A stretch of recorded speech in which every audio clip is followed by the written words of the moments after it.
And this quarterback competition, you and Drew have made each other so much better. For you personally, how do you think you've gotten better because of Drew and because of Jackson?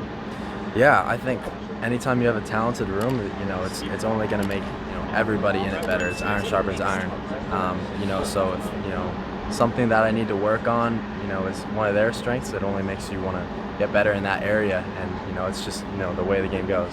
How quickly have you had to learn and pick up on things? Now, yes, you had the veteran Sean Clifford in the room last year, and that's great to learn from somebody like that, but other rooms around the Big Ten have that veteran still, whether they are starting or they're a backup. Take Michigan and Ohio State, for example. They have guys that have been in football for 6 years in this room. So you guys have had to grow up really fast in year two, not having that veteran presence anymore. Just how's that dynamic changed for you guys as a young group?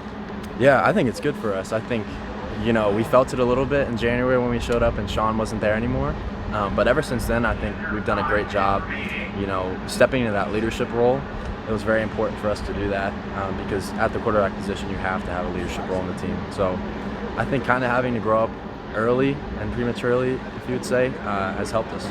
But when people say the perspective around you is that you have an it factor when it comes to the game of football, what does that mean to you? What do you think about? Has that ever crossed your mind? Like, hey, I have it to be tough and physical in this game. What does that mean to you? I think, it's just something that, you don't really work on it. I think, it's just something that, I play with. I think it's, just playing with a chip on your shoulder and being a competitive guy. I think it just comes with it. And part of that is someone else who was quarterback at Penn State, or number 9. You got the comparisons immediately when you committed to Penn State. And I know that probably feels like a long time ago, but Trace McSorley was someone who you got a direct comparison to. So again, kind of the same thing. What does that mean to you? How do you process that when he's one of the greatest legends in Penn State football history of all time? And then now that's kind of, not those expectations, but that comparison's put towards you. Yeah, I see the comparison. I see where it comes from.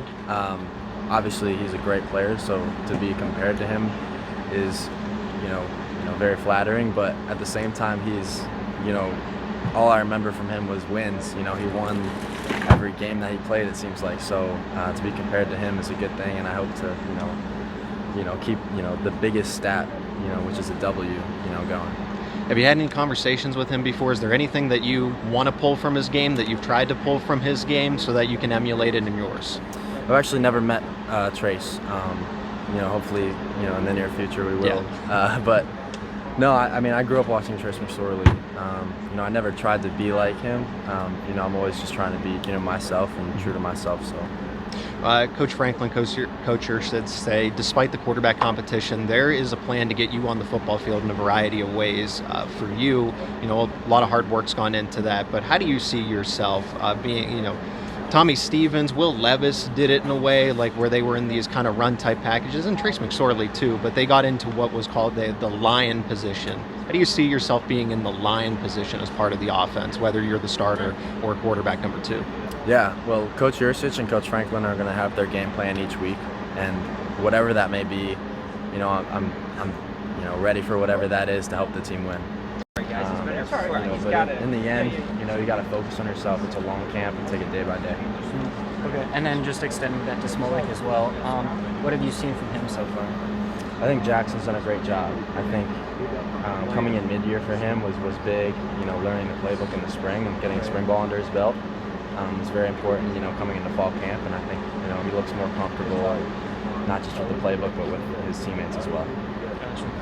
So what are your thoughts going into the season? Anything stick out to you from the first couple days of practice? No, I think, we started off well the fall camp, but there's a long way to go, a lot of practices left, so just got to take it day by day. How do you feel about this competition between you and Drew for this QB1 spot? It's great. I think there's competition at all positions on our team, offense and defense, and anytime you have that, it's good. Iron sharpens iron. We're only going to make each other better. How much better do you think you guys have gotten? It's only been a couple of days, but you've worked out over the summer as well. So, how much better do you think you guys can make each other? I think, we have, like I said, we have a lot of opportunity left, a lot of practice left, a lot of install to put in still. So a lot of opportunities to be had and a lot of plays to be made. So what do you think the team can accomplish as a whole as this coming season? I think, we have a lot of potential, but that's not something we're focused on right now. We're focused on today. The next thing for us is practice this afternoon, so that's our main focus. Does Coach Franklin set any goals for you guys each practice? I think our main goal is always being 1-0 and winning the day, and that's what's most important, because if you focus too much on anything else, it's not going to be the best. So you got to focus on the now. Have you guys won every day so far at practice? Yes, for sure. I think we've done a great job staying focused on our job and taking it day by day.